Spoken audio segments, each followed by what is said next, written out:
Et bonjour les amis, c'est Oli le Belge. Et je vais pas commencer à vous faire des embarqués quand même. C'est quoi ce délire? Non, je déconne. Je vais m'arrêter ici. Tout gentiment. Personne derrière, personne devant. Un petit demi-tour. Voilà. Et de quoi va-t-on parler aujourd'hui? Eh bien, vous le voyez. Vous le voyez.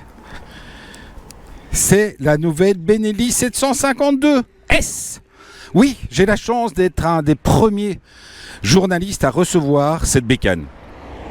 Alors, vous l'avez déjà vu sur les réseaux sociaux, elle attire beaucoup de commentaires.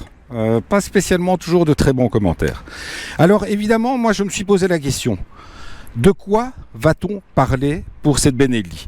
Vous le savez, Benelli est une marque chinoise, comme son nom ne l'indique pas. Et c'est une marque qui a essuyé pas mal de reproches sur les premiers millésimes, donc sur il y a 2 ou 3 ans, avec des petits problèmes moteurs, des problèmes de fiabilité en quelque sorte. Et là, moi j'ai reçu, ils ont osé, ils ont pris le pari de me refiler une moto de pré-série.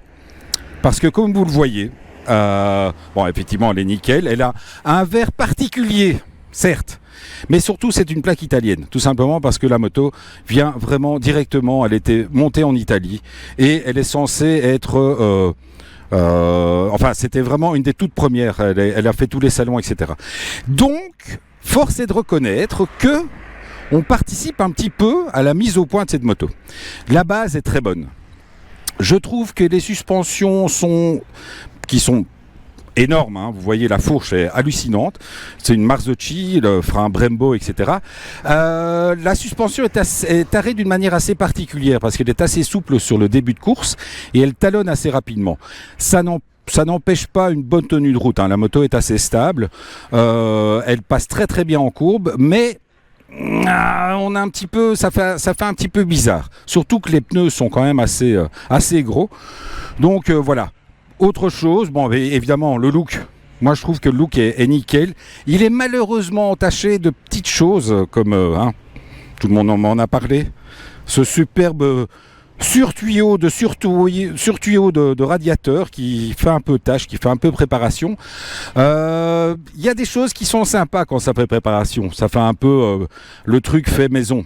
Par exemple, le pot d'échappement que je trouve très très beau, il émet un très très bon son. Un son qui rappelle un petit peu... Là, je vais me faire incendier. Il y en a qui vont brûler leur PC. Il y en a d'autres qui vont se désabonner de ma page. Mais ça, c'est vrai que le moteur fait un petit peu KTM. Il a ce petit côté rugueux, ce petit côté rageur des KTM. Vous allez le voir, lors des montées en régime, en fait, le moteur est assez plein à bas régime. Il claque pas trop, mais il a un petit trou dans la montée. Donc, c'est pas très gênant. Ce qui est assez sympa, c'est d'avoir vraiment ce côté presque 2 temps, c'est-à-dire qu'elle monte vraiment dans les tours avec beaucoup de vigueur, mais il faut passer un certain seuil, un certain nombre de tours minutes pour qu'elle passe de l'autre côté de ce petit trou.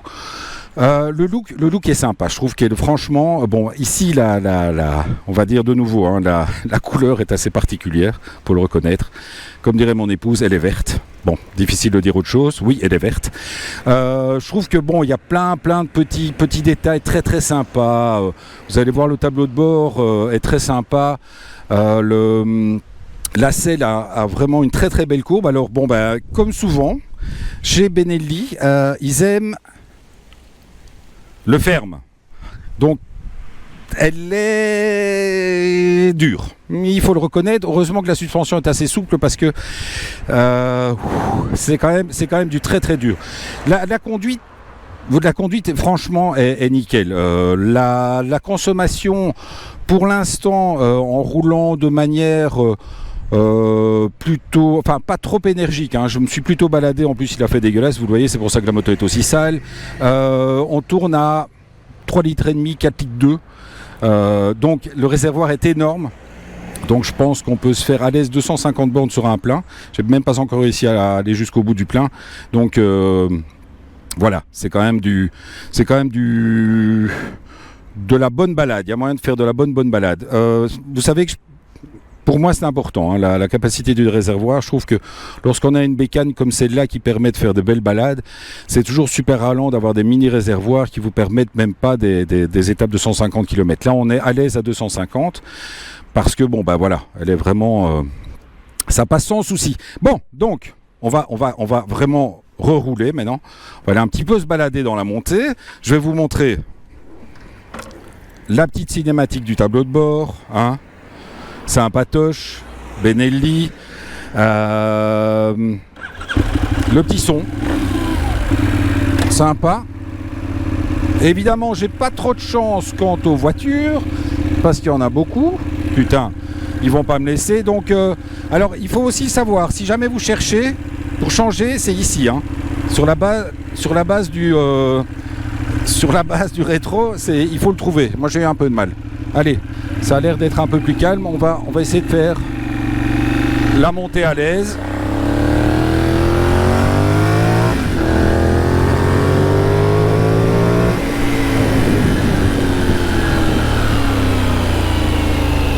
Vous voyez, elle se dépose gentiment sur la courbe, sans problème. Elle tracte pas mal. Bon, il y a beaucoup de circulation, donc on va pas faire les fous, hein. On va être sage. Donc voilà, je crois que... Voilà. Benelli nous sort une première mouture. Je crois qu'il y a encore 2-3 petits trucs à faire évoluer sur la moto. Mais au départ, je pense qu'on est réellement parti sur une bonne base. Tout a l'air bien. Il faut juste encore un peu finaliser tout cela. Alors, pour la suite de la saison, là, je vais rester un petit peu chez Suzuki parce que j'essaye, hein, pour sauver la planète, sauvegarder la planète, j'essaye d'éviter de faire des trop longs trajets pour aller chercher des motos un peu partout en Belgique. Donc, je vais faire une série GSX 1000 Katana. Pourquoi ? Parce que la Katana profite cette année d'une remise de 2000 €. Donc ça va vraiment devenir un best-seller avec ce super moteur. Je vais également avoir la V-Storm 1050 d'ici peu. Et je vais également, pour le plaisir, me refaire une petite Svartpilen 701 fin de la semaine prochaine. Donc tout ça, vous allez le retrouver sur ma page. On se retrouve bientôt, les amis. Ciao.